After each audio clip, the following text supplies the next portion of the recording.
Now in today's class will proceed with the important question series part 2। तो देखो इसका part 2 का जो आपका फर्स्ट क्वेश्चन है चैप्टर 6 से है। एनसीईआरटी इंपॉर्टेंट क्वेश्चन सीरीज का जो पार्ट 2 है, इसका जो फर्स्ट क्वेश्चन है आपका, वो आपका चैप्टर 6 का एक्सरसाइज 6.1 का क्वेश्चन नंबर 5 है। And this is the most expected question. I will not say one of the most, this is the most expected question of this chapter. In figure 6.17 POQ is a line. क्या कहा जा रहा है आपको? POQ is a line. तो question में आपको कहा जा रहा है कि POQ एक लाइन है। This is POQ, this is POQ। POQ is a line. Ray OR is perpendicular to line OQ.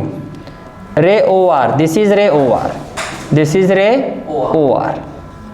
तो क्या कहा जा रहा है? OR जो है वो परपेंडिकुलर है इस लाइन पर, ठीक है। फिर कहा जा रहा है OS is another ray lying between rays OP and OR। ये हो गया OP, ये OR, another ray कौन सी हो गई? OS। This is the another ray that is OS, right? फिर आपको कहा जा रहा है prove that।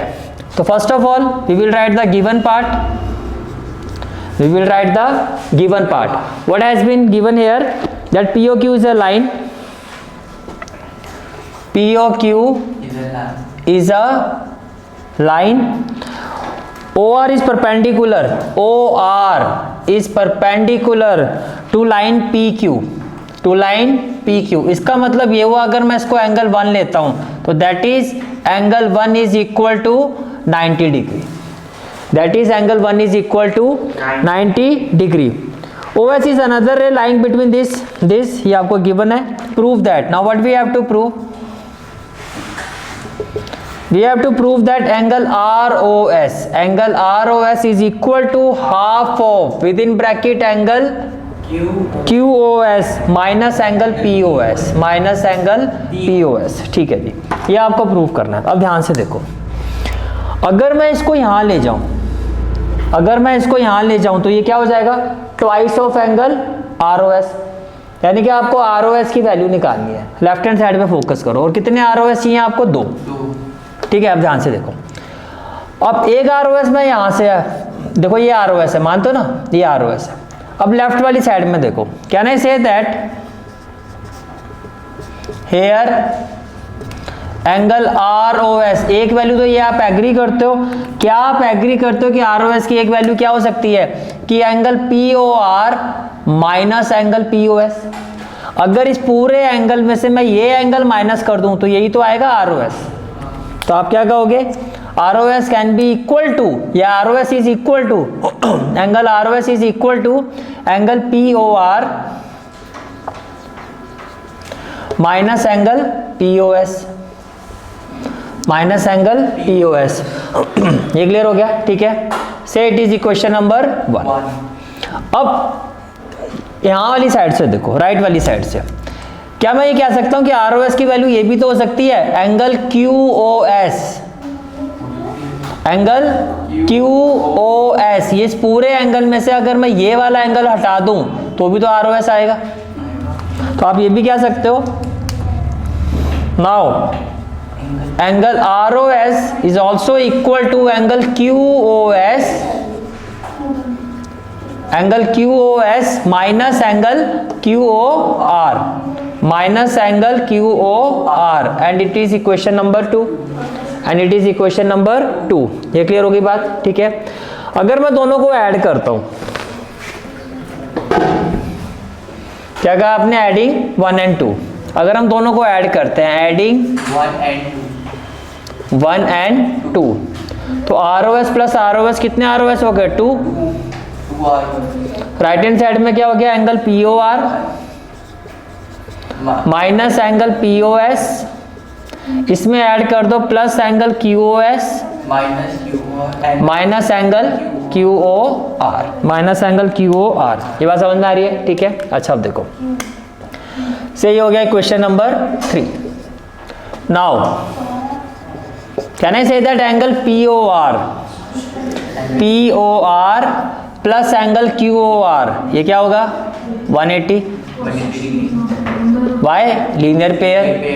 तो जो एंगल POR है, एंगल POR जहाँ तक एंगल QOR की बात है, ये आपको गिवन है 90 डिग्री। एंगल 1 जो 90 डिग्री है, इसका मतलब क्या है कि एंगल QOR जो है आपका वो कितना है 90 डिग्री। तो इसकी जगह हो गया 90 इक्वल टू क्या हो गया 180। तो एंगल POR कितना हो जाएगा 180 minus 90 90। Putting value of angle POR in equation 3। तो जब आप इसको इक्वेशन 3 में पुट करोगे तो ये हो गया twice of angle ROS। POR की जगह क्या आ जाएगा 90 माइनस क्या हो जाएगा POS प्लस क्या हो जाएगा QOS। और QOR भी कितना है आपका 90 प्लस क्या हो जाएगा 90 डिग्री प्लस कितना हो जाएगा 90। नहीं माइनस है ना, तो माइनस 90 तो 90 से 90 कैंसिल। इसको आप लिख सकते हो ROS इक्वल टू, देखो ये प्लस है तो ये हो गया QOS। पहले प्लस वाला लिखो, क्यों? क्योंकि प्रूफ ये करना है, ये पहले है। माइनस वाला बाद में लिखो। इतनी बात समझ में आ रही है? ये कुछ ऐसे आ जाएगा। पहले बताओ ये क्लियर हो गया? क्लियर है? ठीक है। अब ROS की वैल्यू निकालनी है, एंगल ROS। ये मल्टीप्लाई यहाँ जाके क्या होगा डिवाइड। तो half of angle QOS minus angle POS, hence proved. यही तो आपको प्रूव करना था। And this is a very very very important question. Clear है? Next question is from chapter 2 और ये आपका चैप्टर 2 का एक्सरसाइज 2.4 का question number 13। Again extremely important question. Question number 2 question है, आपको कहा जा रहा है x plus y plus z equal to 0। ये आपको गिवन है, दिस हैज बीन गिवन। तो आपको कहा जा रहा है show, what we have to show. अगर ऐसा है तो that x cube plus y cube plus z cube ये किसके इक्वल होगा 3xyz के। It will be equal to 3xyz। कोई डाउट है तो बताओ। क्लियर है यहाँ तक? ठीक है। अब देखो इसको इक्वेशन 1 ले लो। From equation 1 can I say that x plus y, ये प्लस जेड यहाँ जाके क्या हो जाएगा माइनस जेड। तो ये प्लस जेड है, राइट हैंड साइड में जाके क्या हो जाएगा माइनस जेड। अब यहाँ क्यूब दिखाई दे रहा है तो आपको क्या करना है cubic both side, cubic both side. तो ये हो जाएगा x plus y whole cube equal to minus z cube. a plus b whole cube क्या होगा a cube plus b cube plus 3ab within bracket a plus b equal to minus z cube. यहाँ reason mention करोगे क्यों आपने ऐसा लिखा, because a plus b whole cube is equal to a cube plus b cube plus 3ab within bracket a plus b. ये clear हो गया? इसको इक्वेशन 2 ले लो, इक्वेशन 2। ये क्लियर हो गया? ठीक है। Now can I say that which implies x cube plus y cube plus 3xy। x plus y किसके इक्वल है माइनस जेड, तो मैं यहाँ माइनस जेड लिख सकता हूँ। इक्वल टू आ जाएगा माइनस जेड क्यूब और यहाँ पे लिखोगे यूजिंग इक्वेशन 2 कि हमने इसका यूज किया है।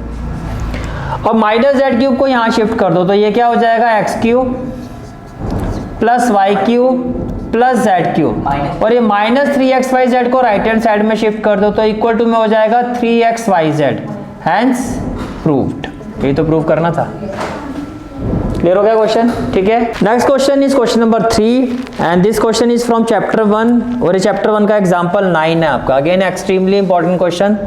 शो दैट, आपको शो करना है दैट 0.23535 डॉट ये जो है it can be represented in the form of p by q। It can be represented in the form of p by q। अब इसमें देखो 35 आपका रिपीट हो रहा है। 35 क्या हो रहा है? रिपीट। इसका मतलब आप कैसे शुरुआत करोगे, let x is equal to 0.235 पे बाहर आ जाएगा। सबसे पहला टारगेट क्या होता है कि जो नंबर आपका रिपीट हो रहा है, जो नंबर आपका रिपीट हो रहा है, बार भी लगाने की जरूरत नहीं, आप इसको ऐसे लिखो 3535 डॉट डॉट डॉट। जो नंबर रिपीट हो रहा है उसके आगे डेसिमल को लेके आना होता है, यानी कि पहले डेसिमल को 1 डिजिट क्या करना होगा, क्रॉस करना होगा। पहला टारगेट यही होता है कि जो डिजिट्स रिपीट हो रही है डेसिमल उसके पहले हो, और लेकिन यहाँ तो 2 है, तो 2 और इसके बीच में एक डिजिट का डिफरेंस है, एक डिजिट का मतलब 0, तो इसको इक्वेशन 1 ले लो। तो मल्टीप्लाइंग बोथ साइड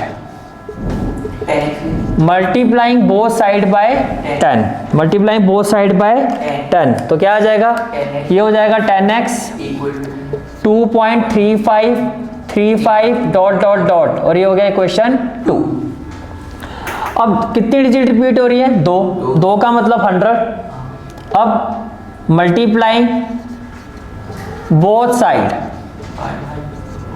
बाय 100, तो ये हो जाएगा 1000x, और जितनी 0 डिजिट उतनी क्रॉस, तो ये क्रॉस करके डेसिमल यहाँ आ जाएगा, तो ये हो जाएगा 235.35 डॉट डॉट डॉट, और ये हो गया क्वेश्चन नंबर 3। ये क्या हो गया, क्वेश्चन नंबर 3। ये क्लियर हो गई बात, ठीक है। तो अब क्या होगा, सब्ट्रैक्टिंग इक्वेशन 2 फ्रॉम इक्वेशन 3, तो 1000 माइनस 10, तो ये हो गया 1000x minus 10x equal to 235.35 dot dot dot, ये तो ये हो गया माइनस 2 पॉइंट, देखो डेसिमल के बाद 35, तो यहाँ पे लिखो 35, और यहाँ पे डॉट डॉट डॉट, तो इसके आगे भी क्या आ जाएगा, डॉट डॉट, सेम उसी पैटर्न पे लिखना होता है। समझ में आ गया। 1000x माइनस 10x कितना हो जाएगा, 990x।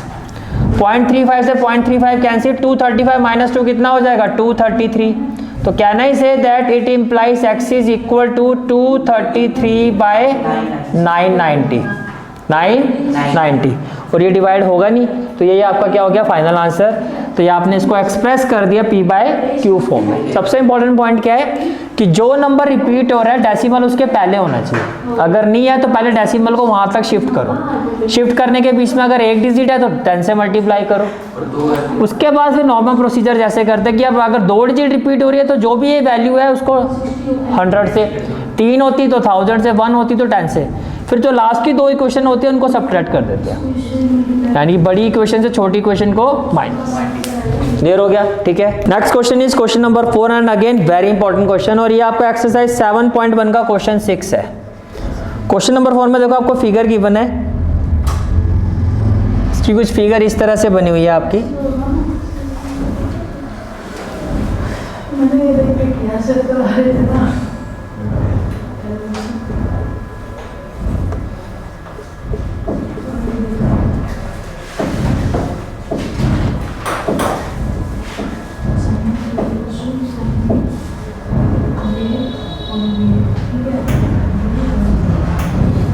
ये कुछ इस तरह से आपको फिगर गिवन है। ये हो गया आपका ए, ये हो गया बी, और ये हो गया डी, और ये क्या है सी, फिर ये वाला पॉइंट है आपका ई, राइट, ये क्या है आपका ई।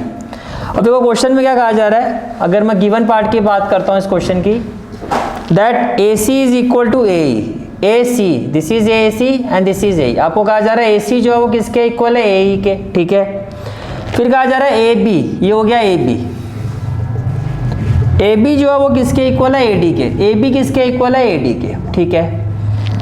फिर आपको कहा जा रहा है and angle B A D, angle B A D, ये वाला एंगल, ये जो एंगल बी ए डी है आपका, it is equal to E A C, ये इसके इक्वल है, it is equal to angle E A C, it is equal to angle E A C. What we have to show,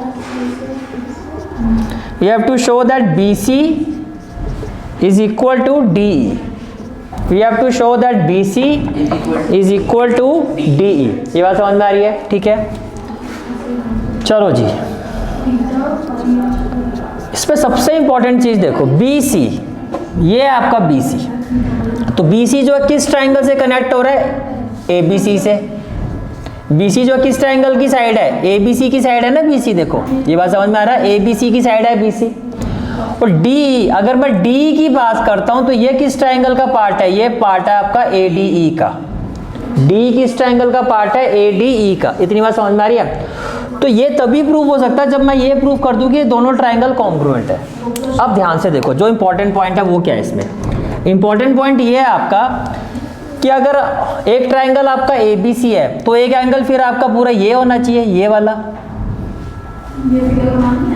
और अगर एक triangle ADE है तो ADE का कॉरस्पॉन्डिंग एंगल फिर AD दो साइड को जोड़ता हुआ फिर ये बनना चाहिए। अब क्वेश्चन के हिसाब से ये एंगल इसके इक्वल है जिसमें ये गैप आ रहा है, अगर मैं इसमें इसको जोड़ दूं तो ये वाला एंगल बन जाएगा जो इसका कॉरस्पॉन्डिंग जो इसका एंगल होगा, और इस एंगल में अगर मैं इसी पोर्शन को जोड़ दूं तो ये वाला एंगल आ जाएगा जो इसका एंगल बन जाएगा। तो सबसे पहले आपको यही वाला पार्ट से स्टार्ट करना है। आप स्टार्ट कैसे करोगे, how we will start this, आप लिखोगे angle BAD is equal to angle EAC। ये आपको क्या है, गिवन है, ये आपको क्या गिवन है। इसके बीच में ये जो गैप आ रहा है, इसके बीच में ये जो गैप आ रहा है, इसको मैं शेड कर देता हूँ। हमें इस एंगल को इस गैप वाले पार्ट से जोड़ना है, और ये जो गैप है आपका वो है क्या, ये गैप है आपका DAC। ये जो इक्वल वाला पार्ट है, इन दोनों पार्ट्स में अगर मैं इन दोनों एंगुलर पार्ट में अगर इस एंगल को जोड़ दूंगा तो इन दोनों के कॉरस्पॉन्डिंग एंगल बन जाएंगे, यानी कि इन दोनों के कॉरस्पॉन्डिंग एंगल इक्वल हो जाएंगे। तो कहने का मतलब क्या है, आपको क्या इसमें दोनों में ऐड करना है, adding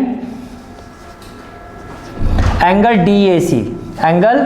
DAC to both side. तो ये हो जाएगा angle BAD plus angle DAC equal to, ये क्या हो जाएगा, angle EAC plus angle DAC। ये क्लियर हो गया, ठीक है। अब जब आप BAD में जब ये शेड वाला एंगल जोड़ दोगे तो ये बन गया BAC। ये क्या बन गया, BAC। ऐसे इसमें जब आपने इसको जोड़ दिया तो ये पूरा ये क्या बन गया, EAD। तो ये बन गया EAD एंड से दिस इज इक्वेशन नंबर 1, ठीक है। अब हमें दो ट्राइंगल कॉन्ग्रुएंट प्रूव करना है, तो आप लिखोगे in triangle ABC and triangle ADE। हमने दो ट्राइंगल की बात की, ABC और ADE। अब देखो ध्यान से, first of all can I say that AB, देखो यहां से क्या ABC में से क्या AB, और ADE में से क्या AD। क्वेश्चन में गिवन है कि AB AD के इक्वल है, AB is equal to AD, it has been given in the question. उसके बाद थोड़ा आगे आओ तो ये एंगल, अब क्या कहोगे आप, एंगल BAC, यानी कि इस ट्राइंगल का ये एंगल इसके कॉरस्पॉन्डिंग एंगल EAD के इक्वल है, इसके कॉरस्पॉन्डिंग एंगल EAD के इक्वल है। क्या लिखोगे, प्रूव्ड अबव। क्या लिखोगे, प्रूव्ड अबव। ये बात समझ में आ रही है, ठीक है। उसके बाद फिर क्या होगा आपका, इस ट्राइंगल का देखो AC, इस ट्राइंगल की साइड AC ABC की, और इस ट्राइंगल की साइड AE, ये भी इक्वल है, ये भी क्वेश्चन में क्या है, गिवन। तो जैसे ही ये चीज तीन कॉरस्पॉन्डिंग पार्ट्स इक्वल हो गए, आप क्या कहोगे, which implies triangle ABC is congruent to triangle ADE। ये क्या हो गया, साइड एंगल साइड। क्या हो गया, साइड एंगल साइड। ये क्लियर हो गया, ठीक है। तो कॉन्ग्रुएंट प्रूफ हो गया। जैसे ही कॉन्ग्रुएंट प्रूफ हुआ तो आप ये प्रूफ कर दोगे, which implies BC is equal to DE by CP CT, hence proved. कोई डाउट है तो बताओ, क्लियर है, ठीक है। Next question is question number 5 and this question is from chapter 10 Heron's formula. Question देखो क्या है, ट्रायंगुलर पार्क ABC। आपको देखो क्वेश्चन में इसमें फिगर भी गिवन है, क्वेश्चन में क्या गिवन है आपको, figure. This is the figure which has been given in the question. देखो क्वेश्चन में क्या कहा जा रहा है, ट्रायंगुलर पार्क ABC है side 120 meter, 80 meter and 50 meter. और gardener Dhania has to put a fence all around it. Fence का मतलब सभी जगह पे वायरिंग कर रहा है, ठीक है। And also plant grass inside, और पूरे इसके अंदर क्या करना है, ग्रास को प्लांट करना है। How much area does she need to plant. तो पहले एरिया निकालते हैं, पहले क्या निकालते हैं, इसका एरिया। तो एरिया के लिए देखो साइड ही गिवन है, तो हीरोन्स फॉर्मूला से ही कर सकते हैं हम, ऑल्टीट्यूड तो गिवन है नहीं। तो let A equal to 120 meter, B is equal to 80 meter and C is equal to 50 meter. B sides of triangle ABC, B sides of triangle ABC। ये बात समझ में आ रही है, ठीक है। अब सबसे पहला काम क्या होता है, सेमी पेरीमीटर फाइंड करना, which is equal to a plus b plus c by 2। A कितना है 120, बी कितना है 80 प्लस 50 बाई 2, तो 120 प्लस 80 200, 200 प्लस 50 250, 250 को 2 से डिवाइड करो, 2 1 जा 2, 2 2 जा 4, 2 5 जा 10, तो ये आ गया आपका 125 मीटर। कितना आ गया आपका 125 मीटर। ये बात समझ में आ रही है, ठीक है। अब क्या फाइंड करोगे, नाउ सबसे पहले s माइनस ए, s माइनस ए क्या हो जाएगा 125 माइनस ए की जगह क्या आ जाएगा 120 which is equal to 5 meter. फिर s माइनस बी 125 माइनस 80, तो 5 माइनस 0 5, 12 माइनस 8 4, ये आ गया 45 मीटर। देन s माइनस सी 125 माइनस 50, तो ये हो गया 5 और 12 माइनस 5 7, ये हो गया 75 मीटर। कोई डाउट है तो बताओ, क्लियर है यहाँ तक, ठीक है। अब आपको क्या फाइंड करना है, एरिया। आपको क्या फाइंड करना है, area. Now by Heron's formula, by Heron's formula, area of triangle, area of triangle what A B C, area of triangle A B C is equal to square root of s minus a, s minus b and s minus c, ये इसके equal होगा। ये बात समझ में आ रही है आपको, ठीक है, ओके।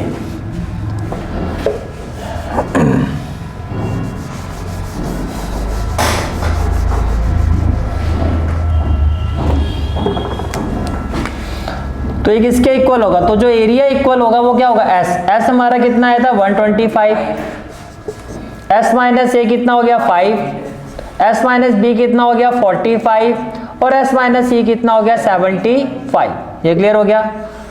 अब 125 को फैक्टराइज अगर हम करते हैं तो 5 5 जा 25, 25 5 जा 125, इनटू में क्या आ गया 5, ये हो जाएगा 5, ये हो जाएगा 5 9 दा 45, ये हो जाएगा 5 3 जा 15 और 15 5 जा 75। ये क्लियर हो गया, ठीक है। अब देखो जी, सबसे पहले देखो, एक तो ये पेयर बन गया, तो ये हो गया 5, ये पेयर बन गया, ये भी 5, इसके साथ इसका पेयर बन गया, ये भी 5। 9 का स्क्वायर रूट क्या होता है 3, 9 का स्क्वायर रूट क्या होता है 3, बाकी क्या रह गया 3 और 5 यानी कि रूट 15, क्या रह गया रूट 15। ये बात समझ में आ रही है, ठीक है। तो कैन आई से दैट, देखो 5 5 दा 25, 25 3 जा 125, 125 को 3 से करो तो 3 5 जा 15, 5 2 जा 10, 125 को 3 से, 3 5 जा 15, 3 2 जा 6 और 1 7, 3 1 जा 3, 375 रूट 15 मीटर स्क्वायर। ये इसका क्या आ गया, एरिया आ गया। तो इसका मतलब that is required area,